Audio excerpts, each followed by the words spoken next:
Howdy, everybody. Bob Tallman for No Spin Rodeo.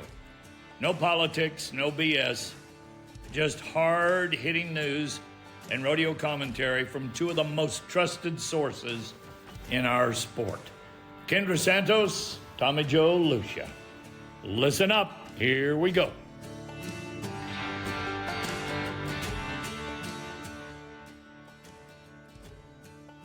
Well, hello, everybody. I know. You think we fell off the face of the earth, or we don't want to do this anymore. But welcome to episode 108. We're back. And as you can see, we're back old school style. We figured out that we're just going to do our stuff the way we do our stuff and hope that you guys like it and keep listening. Welcome the First Lady of Pro Rodeo Journalism and a real pro on site too, by the way. We'll talk about that later. Hello, Kendra Santos. How are you today? Good morning. I'm doing very well. Thank you. And apologies, I got some wild hair stuff going here. Apologies. Courtesy of the Creston pool, but. Well, aren't you supposed to put conditioner in after you take a pool jump? Whatever. I'm good for a ponytail. I've got conditioner in mine. Can you tell?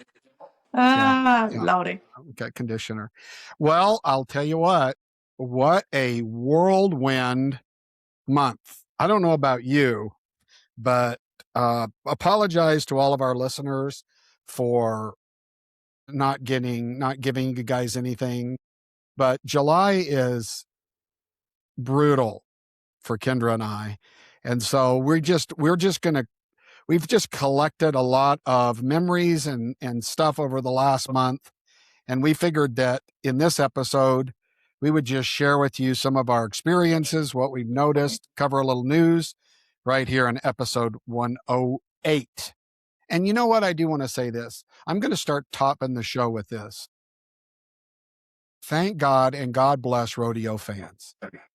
You know, we wouldn't all be able to do what we do if it wasn't for the rodeo fans, which includes the committees, the contractors, the athletes, and all of you that are interested in rodeo, that buy tickets to rodeo. So God bless all of you. Thank you for joining us. Thank you for making our world go round and round. So Kendra, I'm just going to let you start. You want to kind of catch everybody up on where you've been and what you've done, and I'll raise my hand or throw in some comments along the way, and then I'll do the same and we'll go from there. How does that sound? Fair enough. My last couple of weeks, I'm actually home this week, but the couple weeks before that, I was in Salinas and then Salt Lake City, and probably about a 60-degree temperature swing, I'm guessing, since Salinas was in the 60s and we all had our light jackets on. It was pretty amazing. So Salt Lake was in its 105s. Yes, but both were awesome.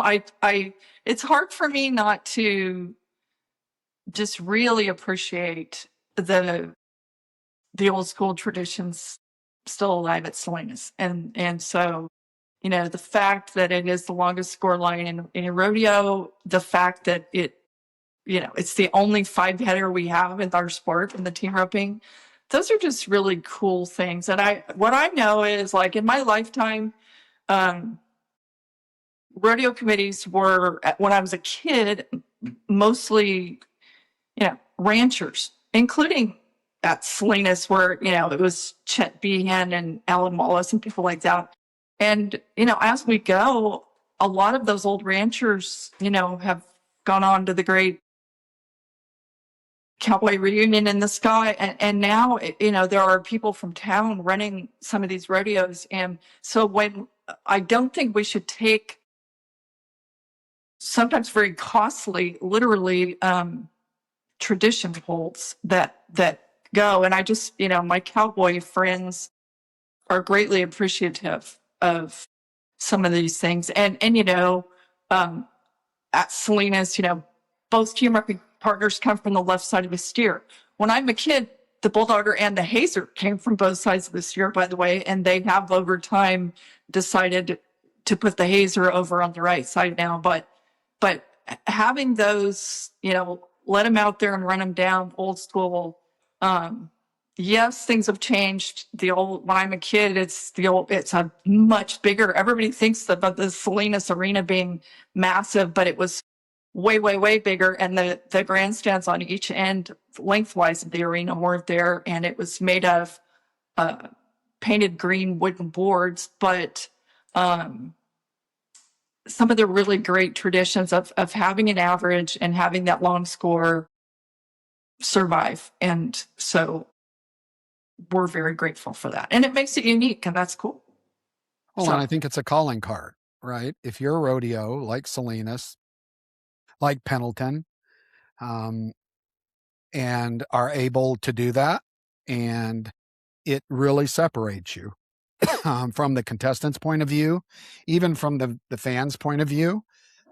It's unique, it's interesting, it's entertaining, and it's great. It doesn't mean that it works for everybody, but it is hats off and a shout out. Keep it up. There's a handful of them that are able and willing to continue to do this. And it kind of brings up the conversation. It's interesting to me. So I've always advocated when I've had conversations with cowboys and athletes that, do you realize that the core of this sport, you guys enter and pay yourselves? And I've always said, the losers pay the winners. But what I'm starting to realize, especially in looking at all of the hullabaloo on Cheyenne, and we'll get into Cheyenne, about progressive and restricted entries like we do at Salt Lake. There's a lot of those cowboys, regional, and that are fine with paying the fees, and they're fine with not winning. They just want to go play there. And there's something to that, Kendra, that I never really, I was like, it's not fair. All of the prize money that the best saddle bronc rider wins is 40% the entry fees of all the guys that are barely making it in the back of the van. But maybe those guys in the back of the van that are barely making it are happy to pay that for a chance to win every now and then and just get to play with the big boys. So I think I have a little bit different perspective on that. I still think there ought to be enough money in the sport that you don't have to rely on heavy credit card bills, because I've heard you say, they go into the NFR, they're loaded on their credit cards. Well, part of that's because they're paying, they're paying the top 10 mortgage payment on their ranch. And maybe that's okay. You know what I'm saying? If they want to do that and that's what they want to do, God bless them. Well, I think one of the big lies that came forth a number of years ago was the concept of limiting entries, and that all committees would who did that would more than compensate for the lesser entry fees, because those guys weren't helping fund the payoff. And in a number of cases, that has been a big lie, because that is not happened. Well, that's not a lie. That's not. Yes, it's so I'll give you some personal history. We did Everybody Can Enter at Salt Lake. I don't even know how many years ago. And we had 1,400 or something in slack. And people were tying their horses up on pavement and slipping because they don't realize it's probably not good to get on your barrel horse on pay. All of these things, just dangerous. And when I went back to look at how much added money it would take to get there, that's a challenge, because there's a lot of donated money. And but Skippy, I'm not coming for you. You're not an example of what I'm talking about. Well, I didn't say everybody who limited entries failed to compensate, but it has happened a number of times, and that is the complaint of the Cowboys, fairly enough. And it was interesting to see. I read an article, a well-done article, that really pointed out in Cheyenne, and I don't remember the year, but the payoff was bigger when everybody was entering than it is now. And again, I'm slightly admitting here that I understand that. Now it still bugs me that the Cowboys are funding the Cowboys. Now, if they want to do that, and the Cowgirls are funding the Cowgirl, if they want to do that, that's great. And so be it. There's still, now I heard the borders opened, or, that steers are going to start flooding across the border. So our old friend at wherever he was from, Miguel. Miguel ought to start making money again. But the reality, the reality is, and this is a truth, that it is expensive, not just in prize money, but it is expensive to do outs. I don't care if it's a bucking horse, a great one. The other thing is we pay a lot of money for our stock, but you don't draw something, that you can't win on. Now, let me qualify that. When our eliminator pin was out, there was a lot of guys that turned out. It wasn't because they couldn't win. It was because they didn't think they could ride them. Sorry, guys. Don't want to hear that. Because the guys that got on went to the gold medal round, right? So don't give me that. You just don't want to get bucked off, or you don't think you can ride them. But you and I have seen calves take a hard left and the talented guys get a rope on them and place in the round. So just, don't take that out of the picture too, but it just cost a lot of money. Back to my initial point, Kendra, it costs a lot for every out. And the person that pays that is the committee. And that also adds into that equation, right? Not just, the prize money goes bigger. And so here's one, I'm going to pitch something out to you. I didn't know we were going to go down this, but what about this? Do you think that the contestants, if a rodeo were to say we're doing a giant qualifier event and the fees are $1,000, or I'm making that up. Let's say it cost $65 for the calf and staff and everything. But let's say that you charge the contestants exactly what it cost you. Does that make sense? So I took and I said, there's an event and it cost me for every cowboy X. But as long as you guys pay it and it doesn't come out of our pocket and consequently out of your prize money or your added money, do you think the contestants would prefer that?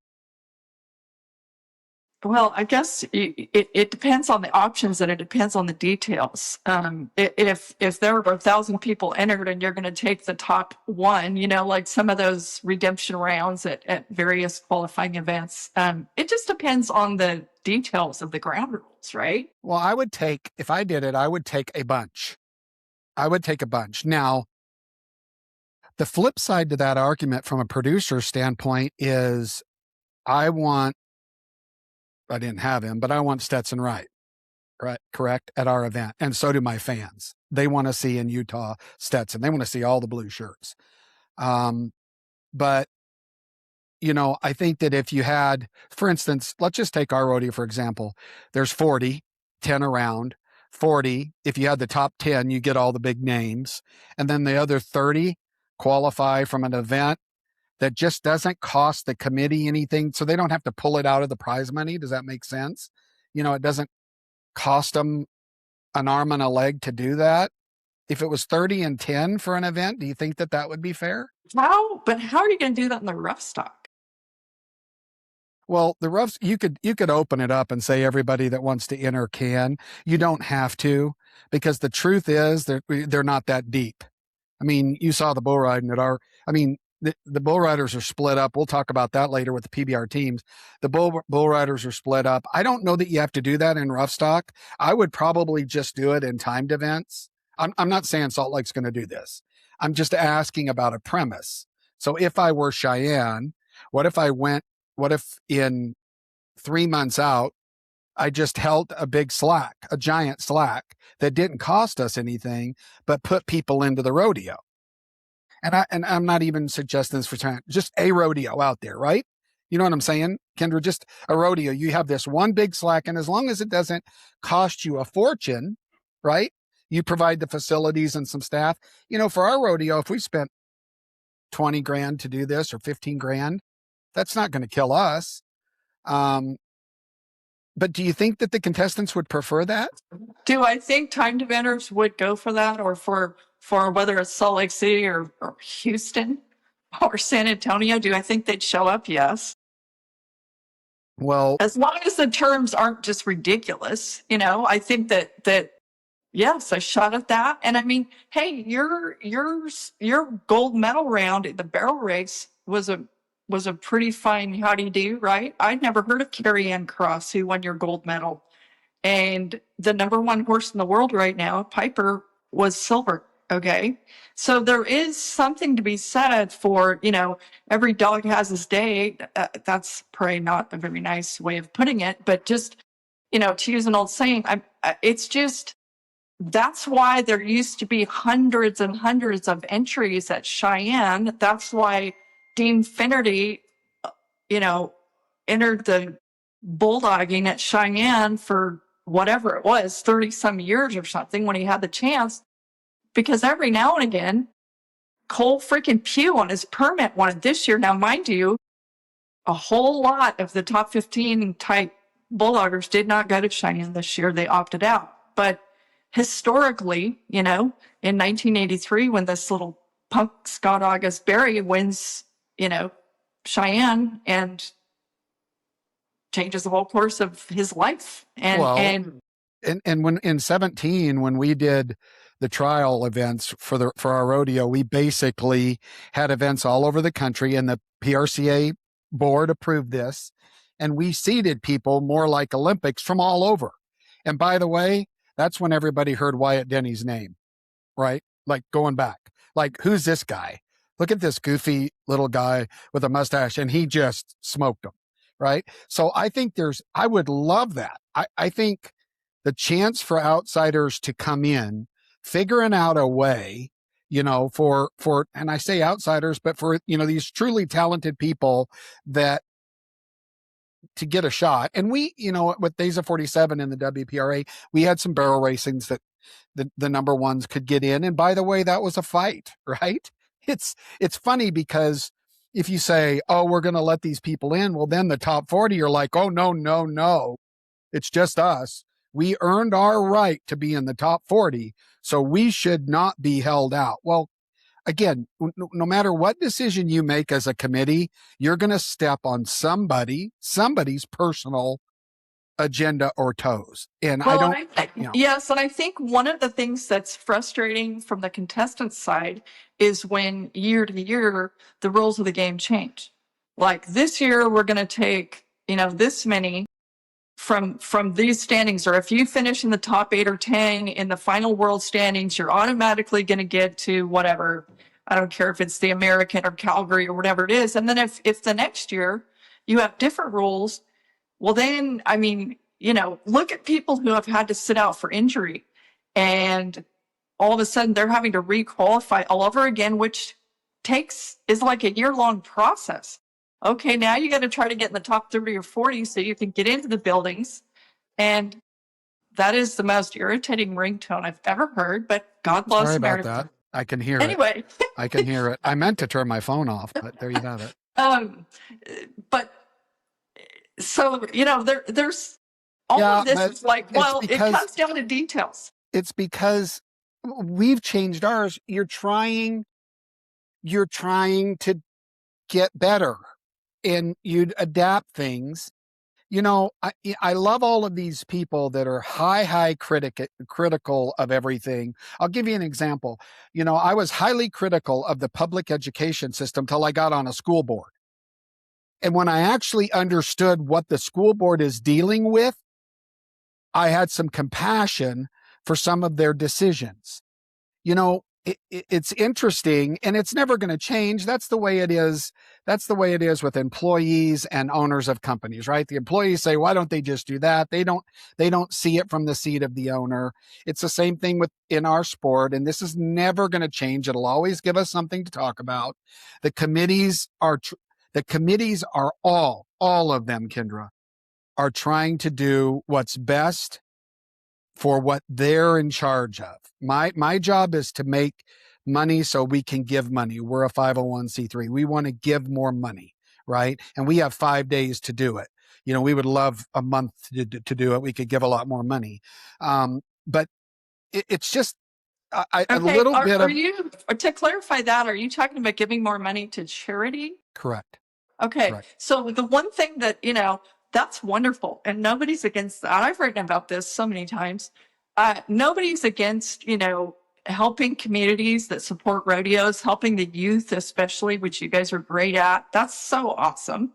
Um, I just, as long as people, which you do, remember to also give the cowboys and cowgirls a raise. And to your point about, wearing different hats in the rodeo industry, I just read a story that was a blast for the September issue of the Team Roping Journal about the rodeo, the PRCA rodeo, home of the Navajo PRCA rodeo in Window Rock, Arizona. Well, there are two women running that rodeo the last 3 years. Jamie Arviso, whose son James will be at the NFR for the first time this year, and Carol Holion. The part that I teed off on that I thought was awesome was, okay, Jamie Arviso's brother, Derek Begay, and brother-in-law, Aaron Sinigini, world champion, and Eric Rogers, world champion, were volunteer labor listers at that rodeo. That is so cool to me. Those Very guys cool. stepped on the other side of the fence and learned, very eye-opening when you start making decisions Absolutely. based on, Absolutely. so that's why we all need to continue to work together, because nobody can have it just their way. And we need to rise. What is that about? Rising tides, raise all whatever, raise all ships, whatever it is. But it's like, Well, that's so when the water goes into the cove, right? All of the ships that are in it go up. yes. Yes. And that's where Mary Poppins here tried for decades to get the PBR and the PRCA to be friends and enjoy the rise together. Oh, well, there you go.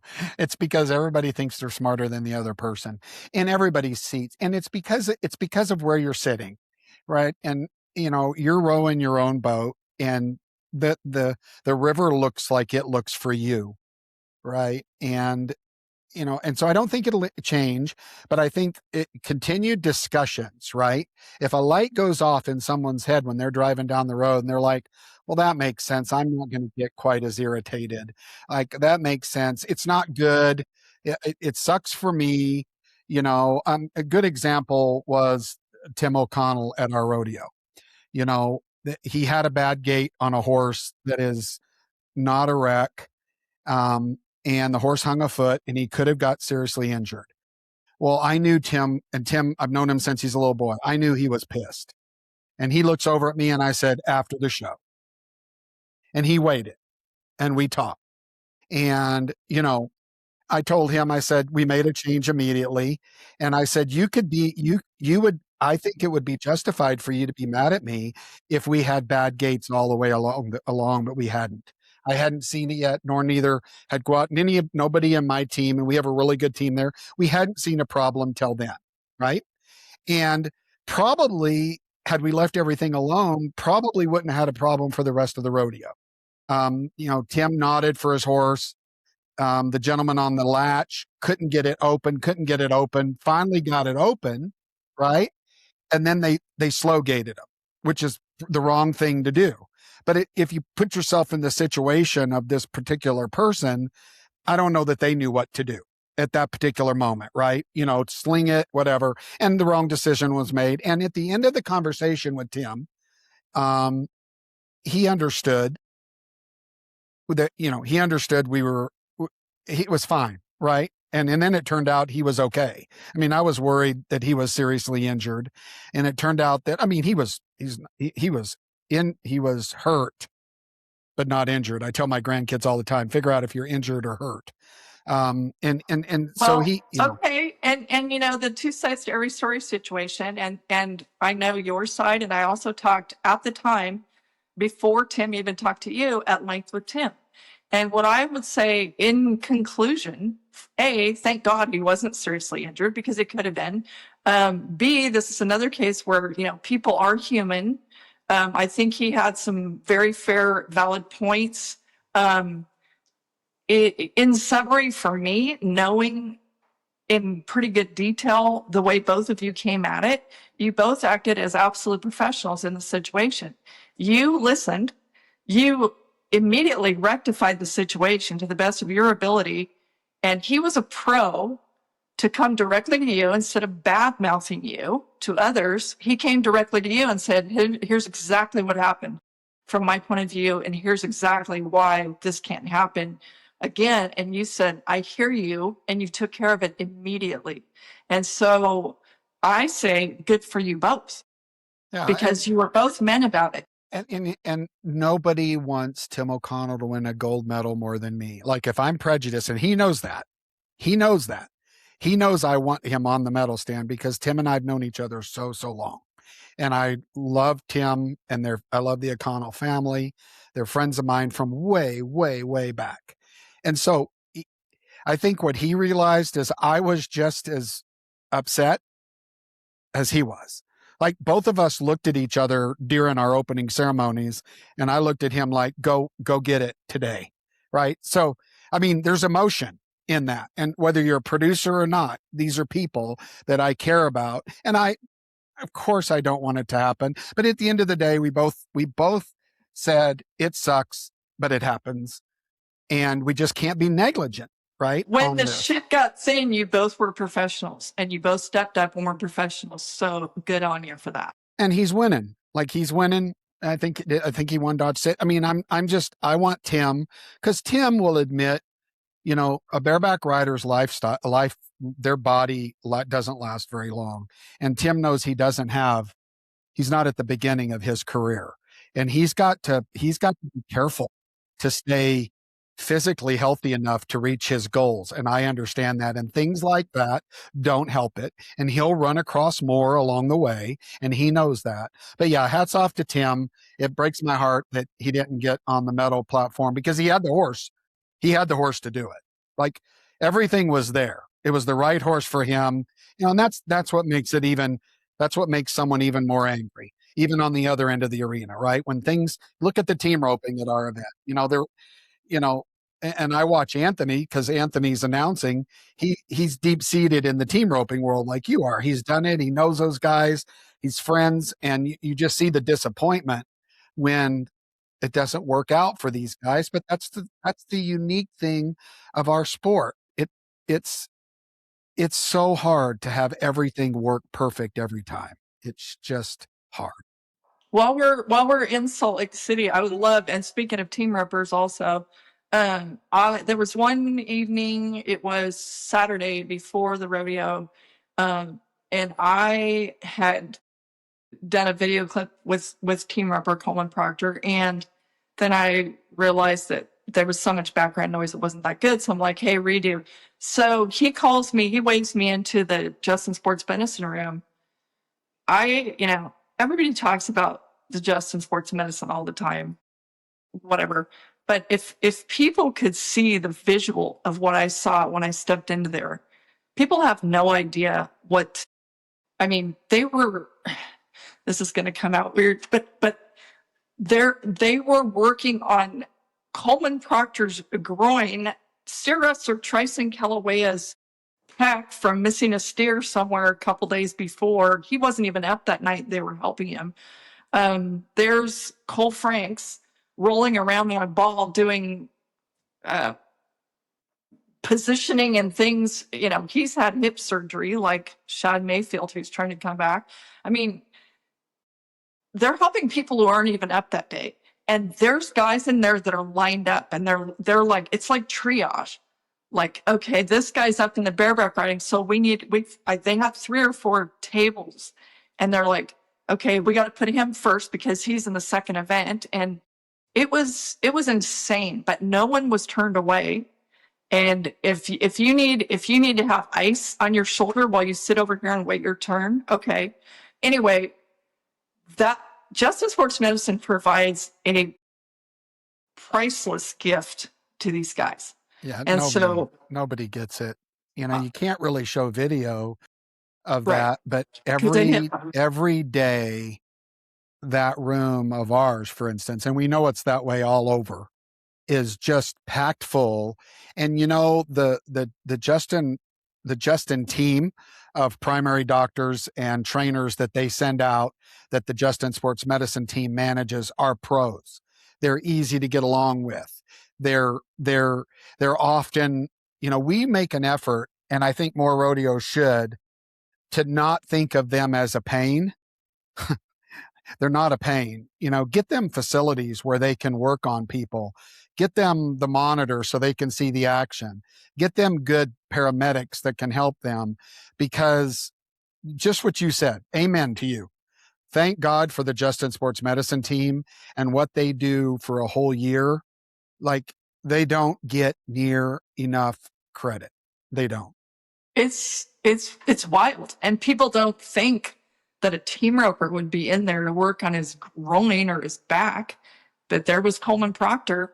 And these guys are so grateful, because that was, this is the same guy that's going to get in his truck and drive all night long to get to Cheyenne the next day. Well, thank God for all the new sponsors. There's no doubt that it's wonderful that we have a lot of boots in the game and a lot of jeans in the game. But these legacy brands, we can't forget these legacy brands like Wrangler and Justin. These are brands that have supported rodeo. And look at the sports medicine deal. How many boots do you think that they sell off of that? They do it because they're giving back to the lifestyle that supports their business. And Wrangler does this in so many ways. I mean, with our Utah Cowgirl Collective, I said I want Wrangler and Justin. And the reason is because they're legacy brands. That doesn't mean that Cinch isn't fantastic. Cinch does amazing things in our sport. There are other boots that do amazing things. This is not downplaying what everybody's contributing, but let us not forget how long Justin and Wrangler have been supporting the rodeo cowboys and the rodeos, because they're the real deal. Right. And I do remember in my first part of my career working in the PRCA office in Colorado Springs, there was literally a period of time where there were lawsuits and different things. Without Wrangler, the doors literally would have shut on the Hall of Fame and the PRCA, period. So, yes. And while we're talking about injuries and stuff, I think we can't move along without mentioning these major, Stetson Wright being out, Rocker Steiner being out, Wasey Shella being out. And today is August 4th. Tomorrow, our reigning world champion steer wrestler Tucker Allen is having major reconstruction surgery on his left knee in Dallas, courtesy of our friend Tandy Freeman, out for the rest of the season. The complexion of some of these races is major league impacted by these huge, outages, which apparently Stetson, my understanding, he's going to be right back. But okay, Bradley Miller he won your gold medal in Salt Lake City the other day. He's got like a 60 grand lead in the bareback riding. Okay, but what's he just done? With Stetson out, he's been getting on bulls to throw his name in the all-around race. And this is like, for me, having decades behind me, I'm like, well, if this isn't, remember the little era in the late 90s where Ty Murray, it was like, my phone was just, I was on speed dial, and he'd be like, toots, toots, toots. And it was one knee, one shoulder, the other knee, the other shoulder, like he's out. And then also on speed dial at the same time is like Joe Beaver and Fred Whitfield going, is it true? Is it true? Is it true? Ties out for the rest of the year. And all of a sudden, they're all entering another event. Well, anyway, let me guess that Bradley Miller, coming from Sam Houston State coach Bubba Miller raised, let me guess without looking that Bradley Miller worked multiple events in college for team points, right? And so what's he done? He's gone to J.B. Mooney's Bucktown, where Kai Hamilton's hanging out and everything else. And so. Yeah, but you gotta, yes, hats off. I think it's that what you're bringing up is really cool. These guys looking at doing this, but from a businessman's perspective, okay? I think if I were on the timed event end, yeah, I would jump into other stuff. But I just have a hard time from a businessman's perspective thinking that it's smart to get on a bull when you're going to go to the NFR in the bareback riding. Sorry, but it just seems like there's so many recipes for more injuries on the rough stock end. There is. Well, okay, this is the fundamental math on it though. Stetson's got 310,000 in the all around, and Bradley has 240. He's only 70,000 behind in the bareback riding. These guys are weighing this stuff out every single day. Yeah, this is a perfect segue. Okay, we're talking about a couple of go-arounds. What's a gold all-around buckle worth if something were to happen like it did to Stetson a couple of years ago with his hamstring?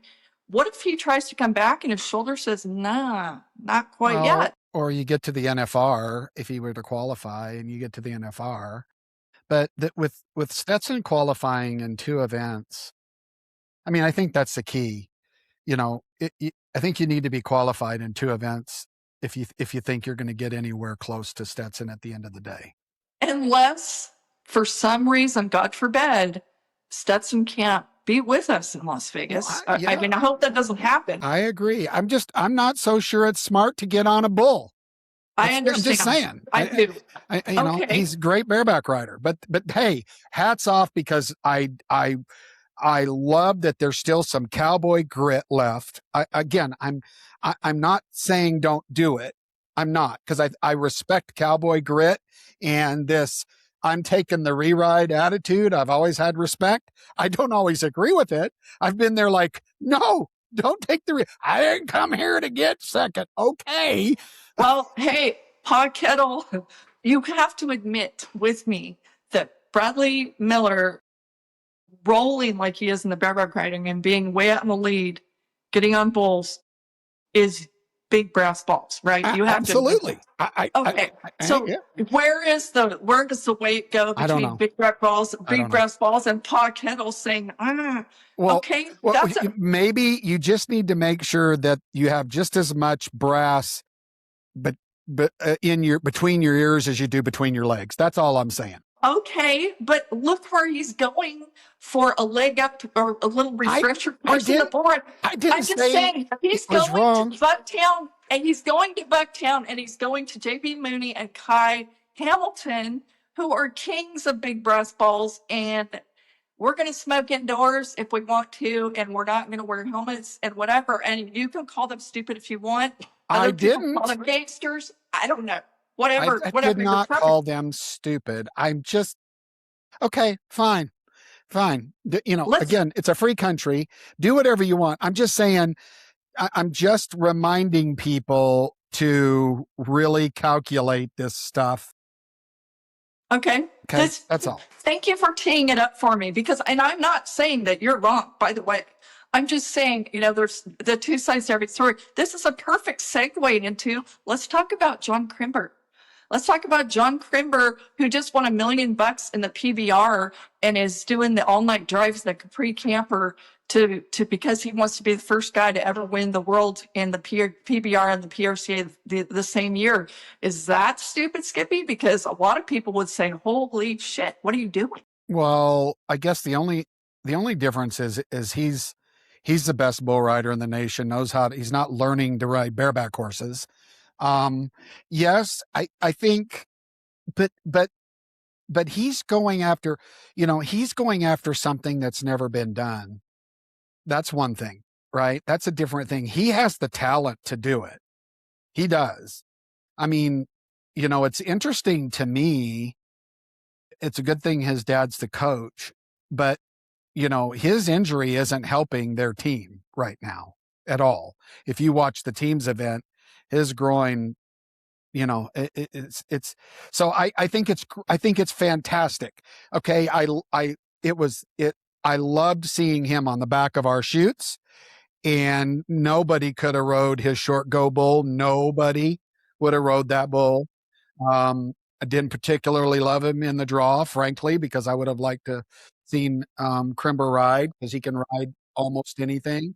So I agree. I think that's what makes our sport different.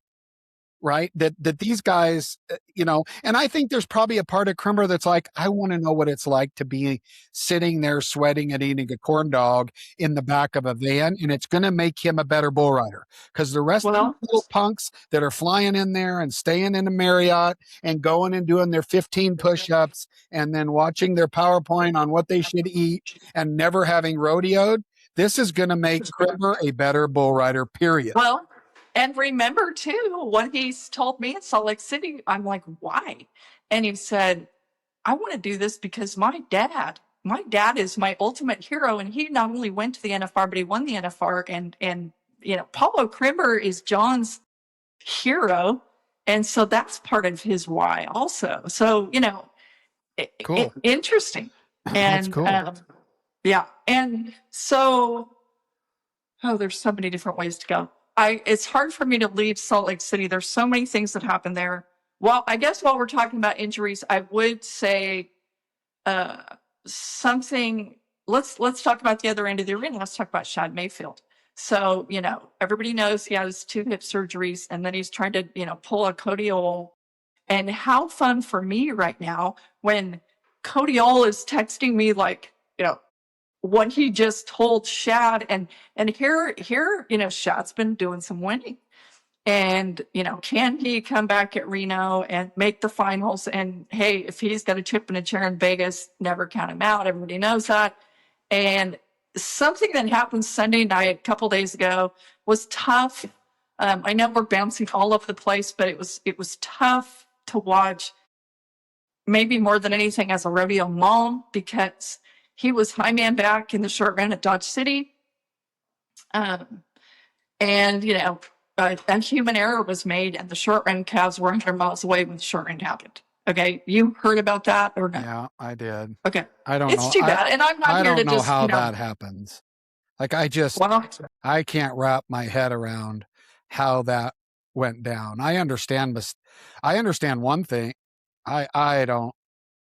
I'm sorry. I'd have to do a little more digging. I don't. So for non-rodeo fans, correct me if I'm wrong, because you're way more in tune with the timed event end. But for instance, at our rodeo, they rope all of the cattle, and then our John Gwatney, who did a really good job for us, he works. They pick the short go cattle, right? And those get pulled off, and that's the short go cattle, right? And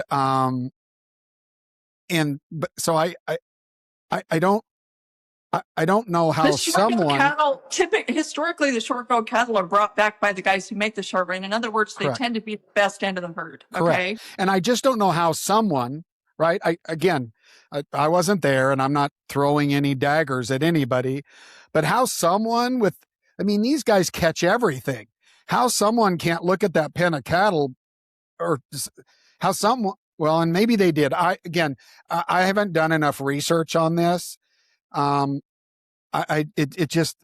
That's terrible. It's terrible. So what, what Shad Mayfield posted in a public comment was that basically what happened is they drew out of the wrong can of chips with the so was his calf terrible? Yeah, he was eliminated. He was high back. And so I understand, the 2 sides to every story.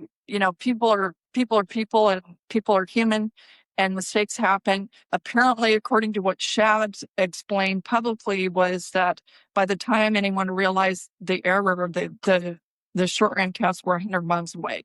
So, it's too bad nobody's going to disagree with, everybody wants the best man to win. And none of us is ever going to know what would have happened if the right calves had been there. But if you're Shad Mayfield and you're trying to pull a rabbit out of the hat, Cody Old style, coming back halfway through the season, spotting the field like that, and you've been on a roll and you're high man back, everybody understands and it's no different than Tim's deal. It's no different than Tim's deal. But, now that I'm thinking about it, I can see how the stock contractors and the showrunners, they don't pay near the attention to the cattle that the ropers do. They know them by their twitch in their eye, which one's the good one. And I can see them just sorting off cattle, assuming that was the good pin. and sending the others away, not knowing the difference. So I can see, because earlier I said I don't see how this happens. Actually, I can see how it could happen. Yeah, it's very unfortunate. And also for the tiny event, and there were a couple things that still stand out to me about that week of Salt Lake, and some other great rodeos also. One was that on Saturday night, Utah, Caps Rob won his second gold medal at the Daisy 47, which was, super cool in front of his home state crowd. And at the same time in Lincoln, Nebraska, it also in steer wrestling, the Austin brothers, Ace and Burke, went 1-2 in not only the steer wrestling, but the all around at the high school finals. That was a really special night for Utah. And so I just, worth a mention. Congratulations to the Utah steer wrestlers. Utah has it going on with steer wrestling, which, everybody's like, why? But also this year, Cash's little brother Cruz is the national shoot dogging junior high champ.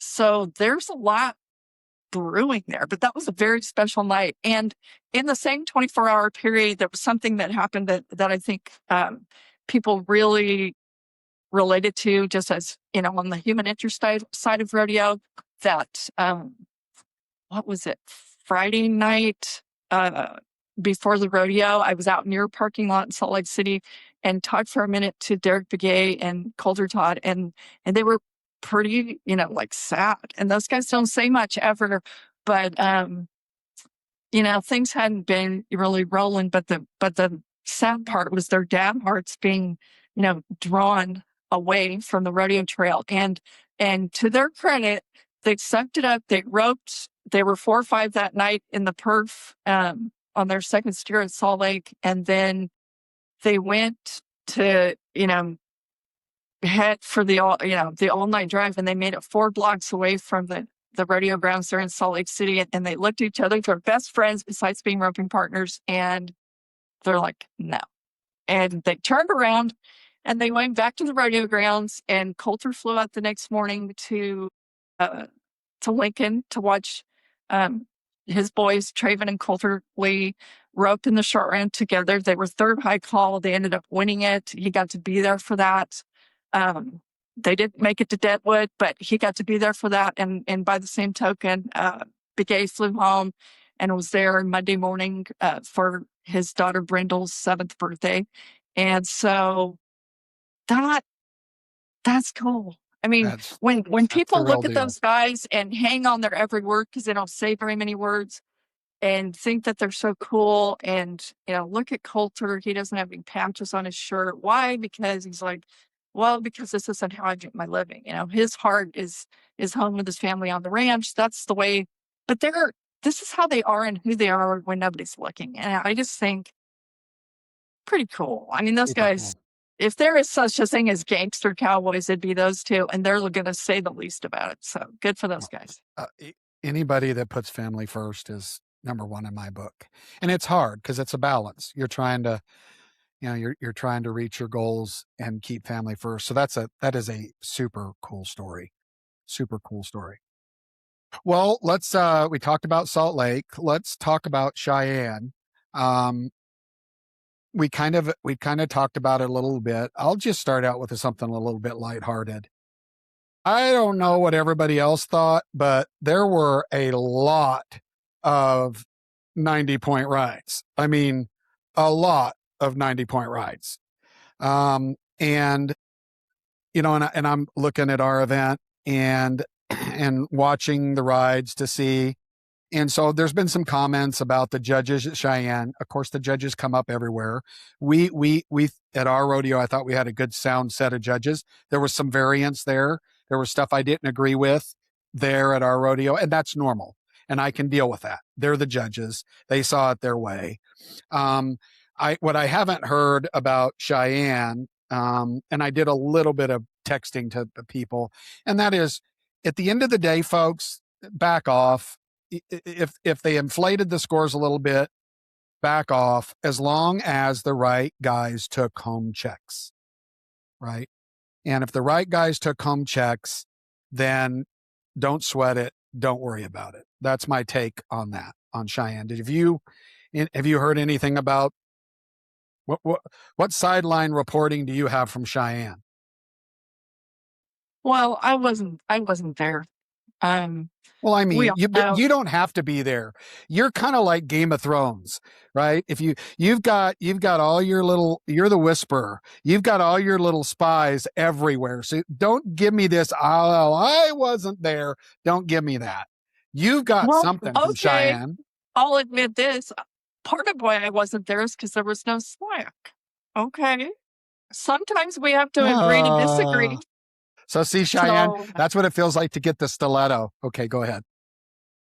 anyway, there's a lot of it felt on some days like they couldn't buy a break. I'm just gonna say that most of my cowboy friends do not appreciate the new format. Some of them, including event director Shane Hanchey, has publicly said it will change. Watch. That's a direct quote. So I don't know because I haven't been in those boardrooms. I don't know what the future holds there. I did feel like there were some things that happened. There was pure chaos that we could all see and hear from afar. And then, oh my Lord, then, it goes viral, a barrel horse flat slap in the ground, right? And there was some tough stuff that happened. So Yeah, well, and I you can't always. So I will say that Cheyenne actually in the last couple years, they've been slow moving. This year more, they paid way more attention to their ground because I know who they had in there in advance. I know what they were doing. When you watch something, I guess they found a hard pan spot right there in that giant arena. There's always some things to make it better. They are paying attention to their ground and they want to get it right. And I think that's a move in the right direction instead of it is what it is, learn how to ride on it. I don't believe in that. I know for a fact that some of our people were on the phone with Cheyenne and that there was efforts to make sure that was corrected. So, I agree that it's never good when a horse goes down, but you can watch, I watch it at ours. You can watch, the real pros. Here's the deal. When I see some of the really, really aces, the jockeys have trouble, right? Especially after a run or two and they know what they're dealing with, then I'm like, shame on, right? Otherwise it needs to be fixed. So that's my little 2 cents on that. There was one day when it, the wheels really fell off when, everything fell to pieces. And then the first person after the drag was Brittany Posey Tanazi, multiple time world champion. And she said no. And the judges, to their credit, said, okay. And they stopped it. And then they gave everybody the option, just so everybody knows, if you'd already run, you had the option of running the next morning at 8 a.m., I think it was.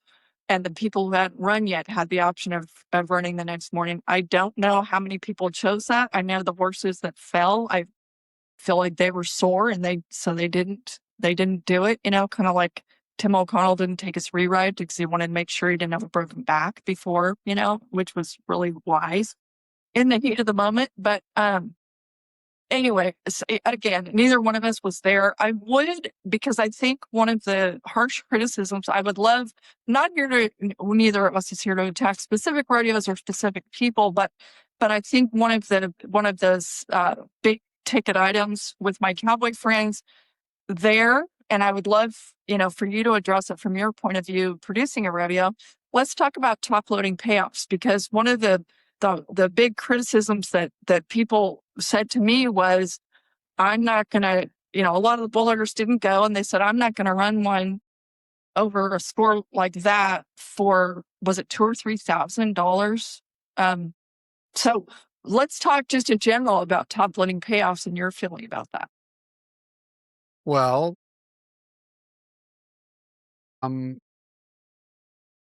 So you want your rodeo to have an impact, right?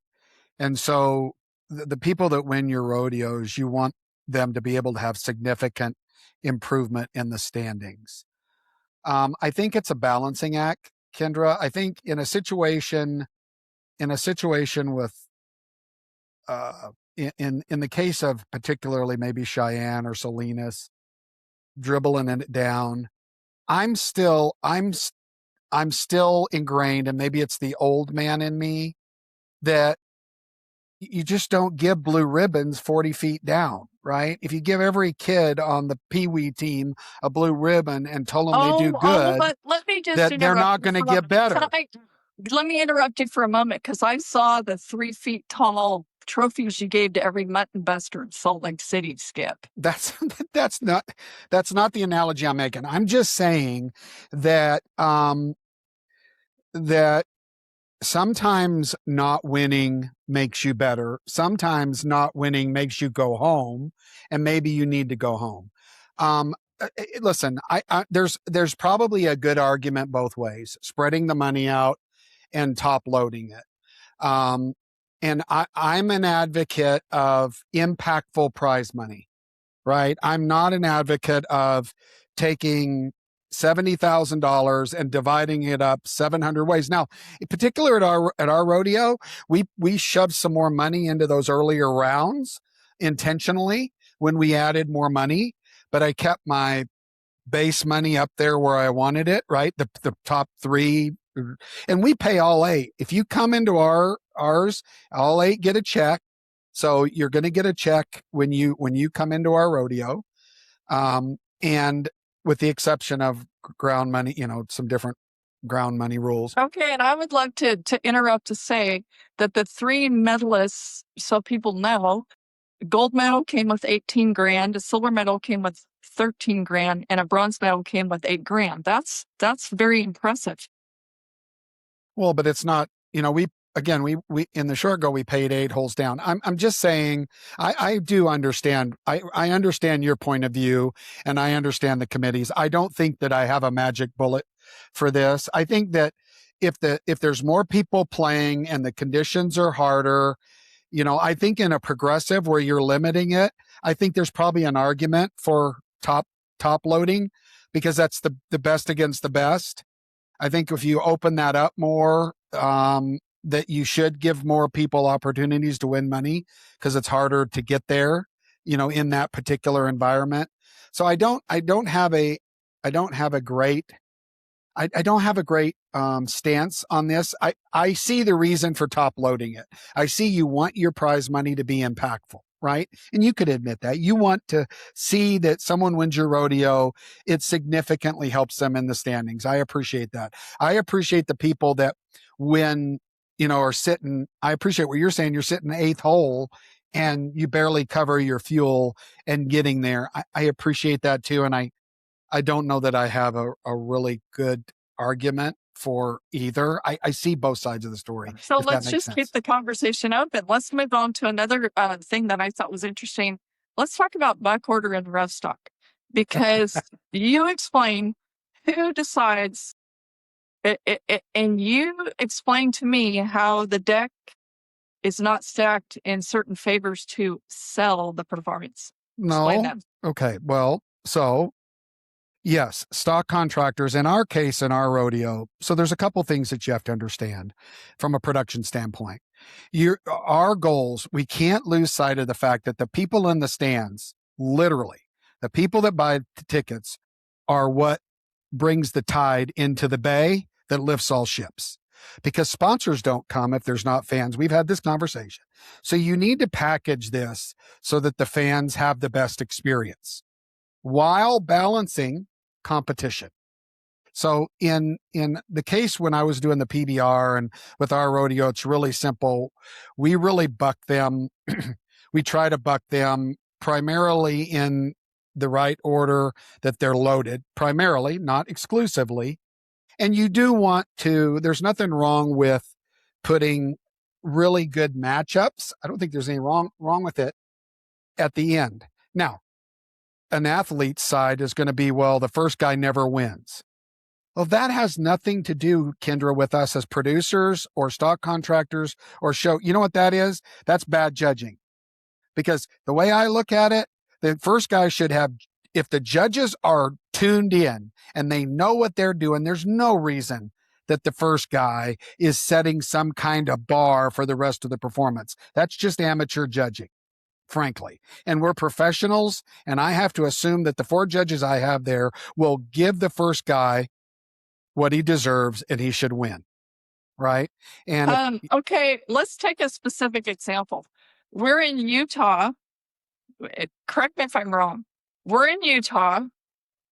Was it intentional that Ryder and Settler Ride went last in one perf?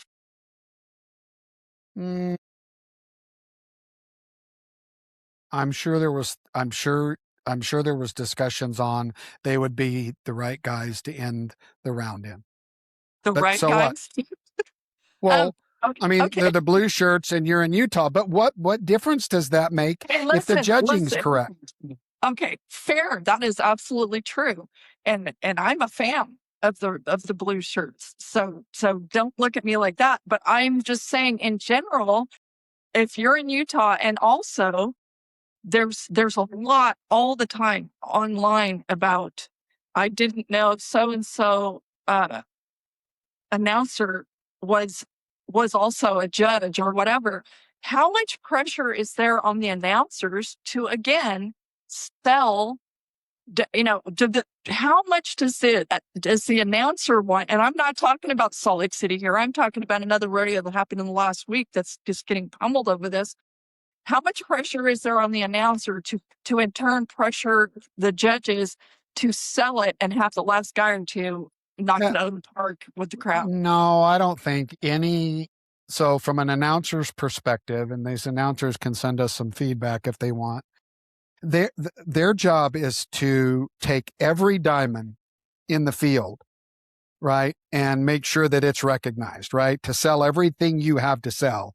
Their job is also to take the underdogs and set up the story, and along with the music, right, that this underdog could win.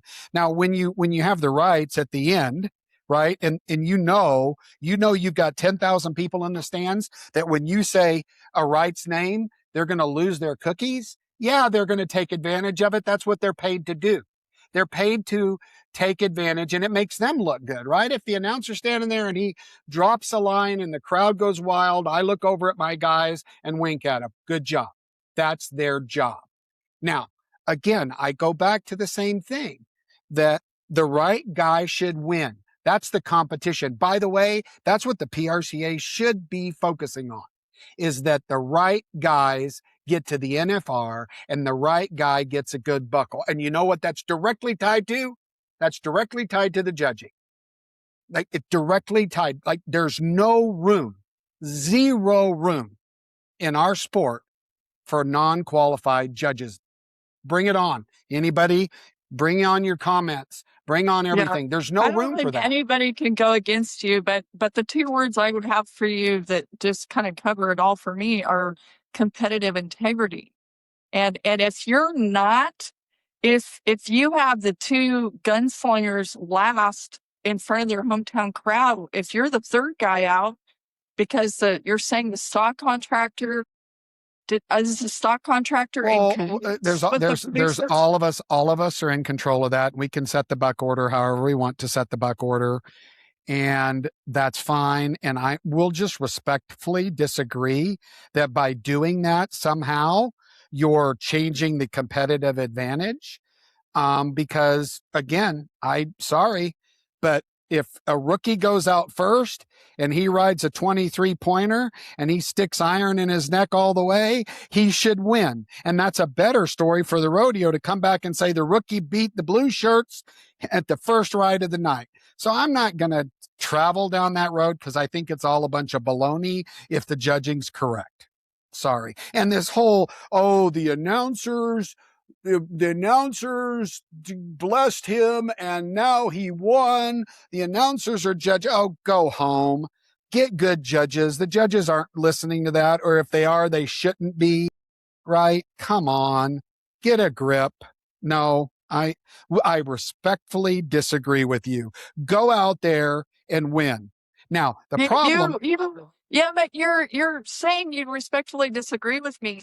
I didn't throw my opinion out there. I Yes, you asked did. questions. You I said, asked hold on. questions. And You didn't. no, You slyly said, don't you think it's a competitive advantage that those two guys from Salt Lake City go last? You might not have directly said it, but I know where you're going with this, and I just don't agree.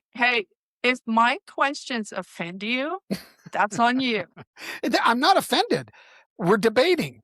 We're Well, debating it. you might not be offended, but you're what's that word? Defensive? You're Defensive? defensive as hell. I'm not. No, I'm Why does it get your blood pressure up if my questions are so out of line? Here's the deal.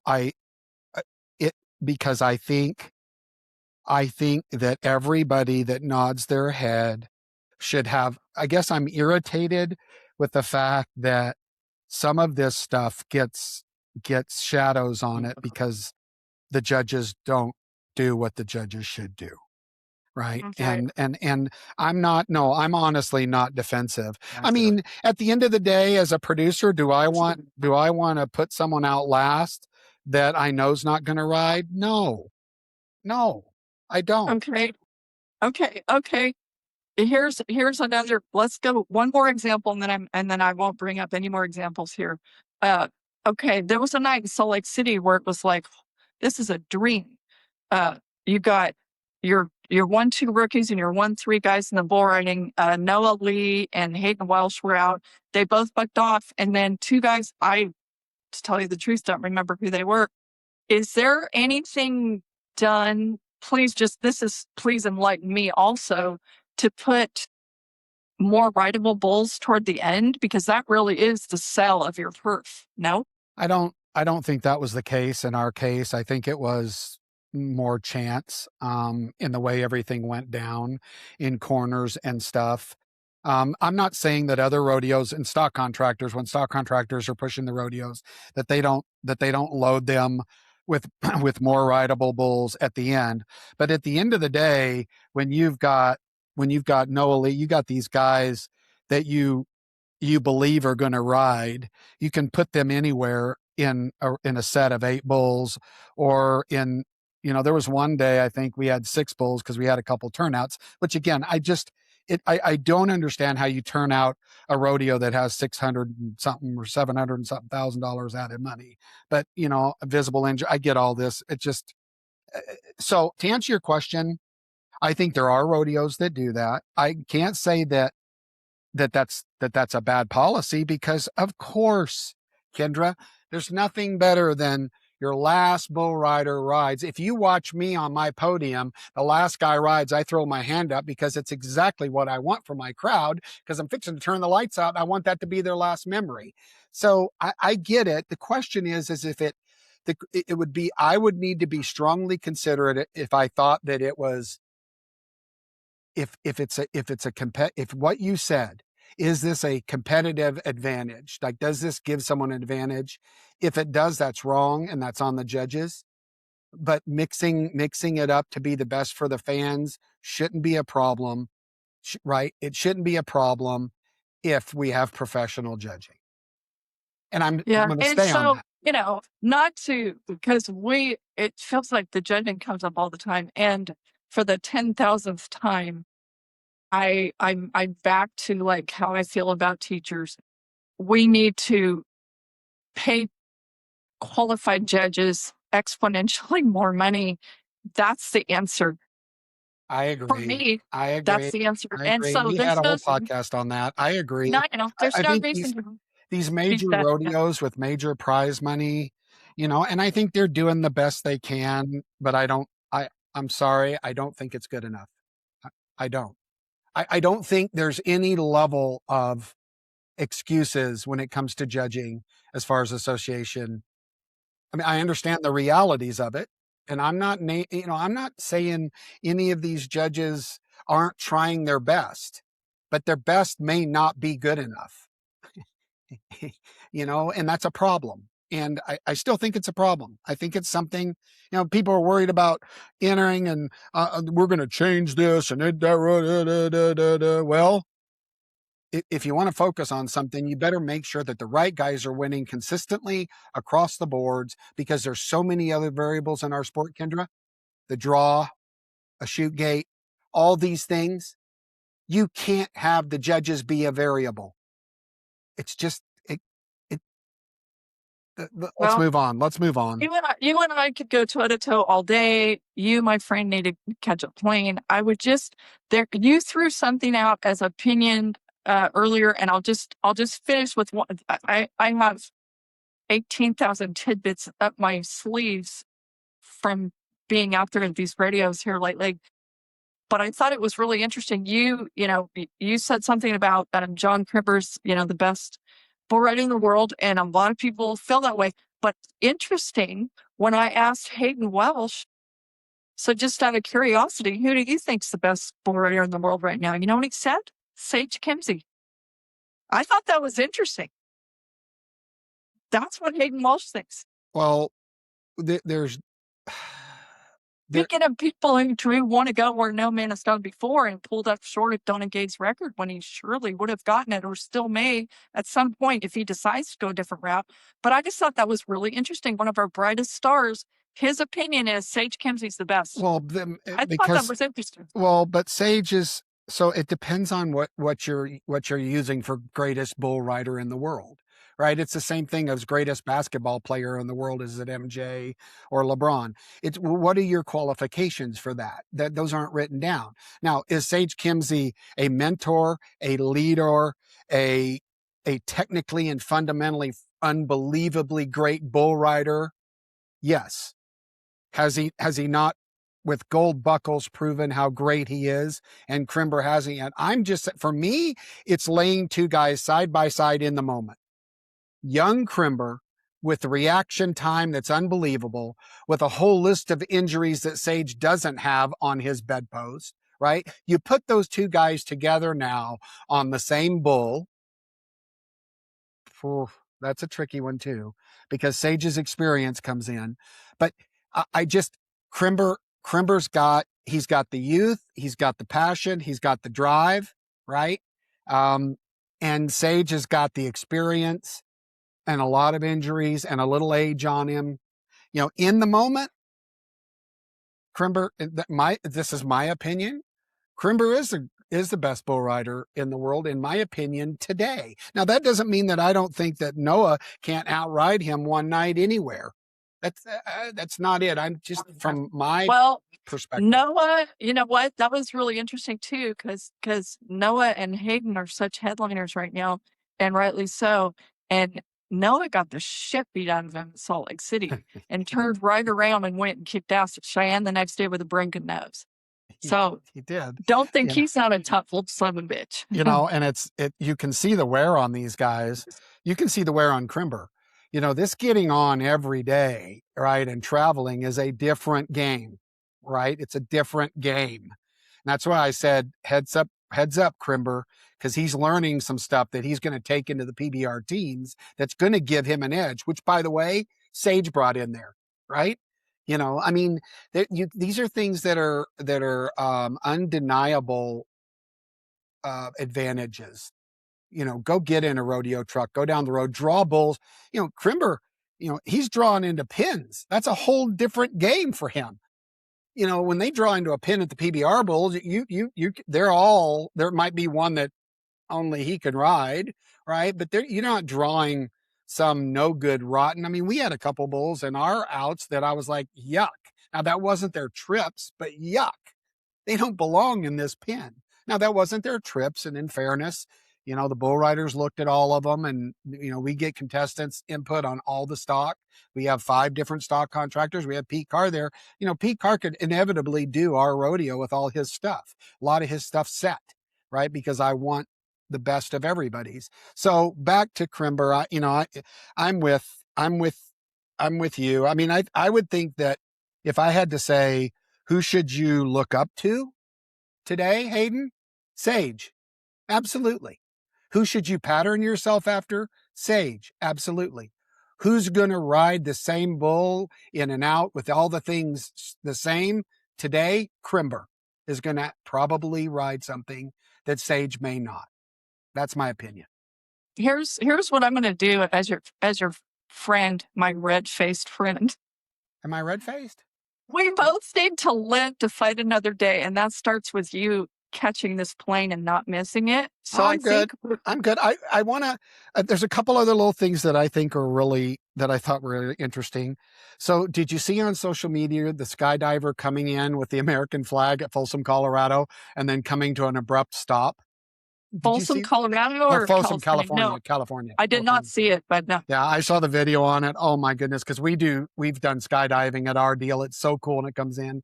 But if you haven't seen that on social, it's alarming at first because it's da da da, and they have this final approach where the flag's coming in, and everybody's getting ready to scream when they hit the dirt. And I mean, and a very abrupt stop. And I found out from Reno that the guy is completely fine, by the way, everybody, thanks to the Coors pop-up tent. So he evidently, when he hit the clothesline wire or whatever, he basically cantilevered down 100 miles an hour and hit a pop-up tent and is okay. So he's okay. So if you saw that guy's okay. I thought that was, and it's interesting because I almost messed up. We brought Skycam into Salt Lake City, and we always traditionally have skydivers. And it was about a month out that I'm like, oh, I can't have skydivers and have Skycam in. And by the way, Stephen Wharton and the Skycam crew, that Skycam is amazing to help viewers see the breadth and everything. Skycam is really, really cool. The last thing that I wanted to bring up, lighthearted, but I wanted to get your opinion and tell people if they saw it. So did you hear in Reno the name of the bull that got all the attention because it was a racial slur? Did you hear about that? Well, yes. I just had to dig into that because I'm like, what? So Anthony's my brother's announcing it. So I texted him, I said, were you the guy that announced the name of the bull? And he said, yes. And so here I just went, because I think this is interesting because I dug into it a little bit. The bull's name was Nick Gertz, Nick, capital Gerts. Now, if you're sitting and listening to the podcast or you're watching us, try saying that really fast 5 times.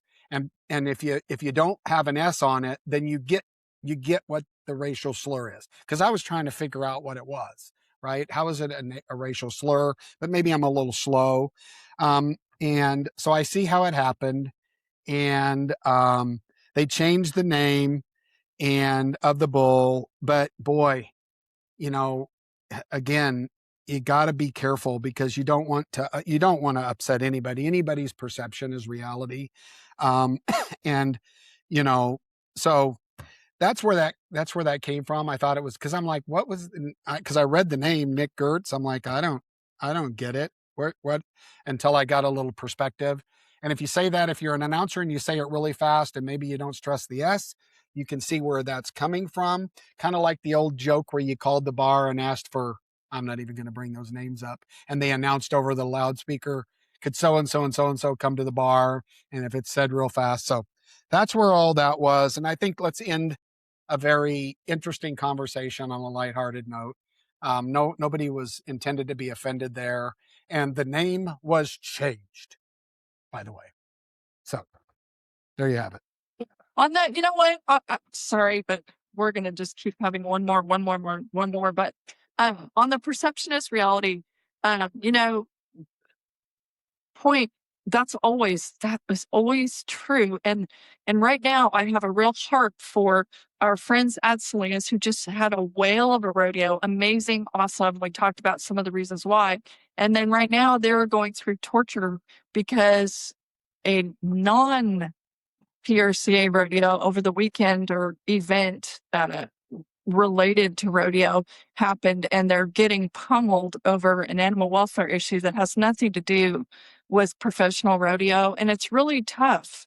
But this is the tap dance that we're all playing in 2026 because of so many sensitivities in society that weren't there Well, 30 or 40 years it's ago. interesting that you brought that up. See, we're just one on here. We'll go longer than we should. But I reached out to Reno. By the way, Reno Rosser and Flying Your Rodeo, they're at the forefront of this battle, right? That is waging on the West Coast on rodeo. And hats off to Reno and a lot of others. The PRCA is involved. A lot of people that are involved in this. And I said, "What's up with the ban on rodeo in LA?" And he said, "It's dead. It didn't go through. That the council member that was advocating it, um, that may not still be on the council." But you bring up a really good point.